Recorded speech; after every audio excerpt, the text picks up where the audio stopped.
বছরের শুরুতে বড় চমক মাধুরীর। বলিউড অভিনেত্রী মাধুরী দীক্ষিত। তিনি বিভিন্ন ব্র্যান্ডের দামি গাড়ির কালেকশন রাখতে পছন্দ করেন। এদিকে বছরের শুরুতেই বড় উপহার পেলেন এই অভিনেত্রী, যে গাড়ির দাম ৬ কোটি টাকা। ভারতীয় গণমাধ্যমের এক প্রতিবেদনে বলা হয়, নতুন বছরে অভিনেত্রীর গ্যারেজে নতুন বিলাসবহুল গাড়ি, একটি লাল রঙের ফেরারিতে চেপে শোরুম থেকে বাসায় ফিরেছেন তিনি। স্ত্রী মাধুরীকে খুশি করতে একটি বিলাসবহুল গাড়ি কেনেন ডাক্তার স্বামী শ্রীরাম নেনে।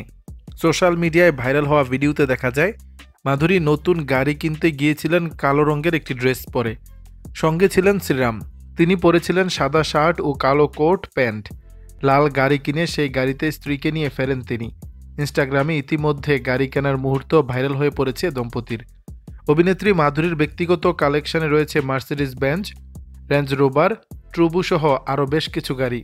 প্রসঙ্গত, বর্তমানে সিনেমা কমই করেন মাধুরী। গত বছর ভুলভুলাইয়া 3 সিনেমায় অভিনয় করেও বাজিমাত করেন তিনি।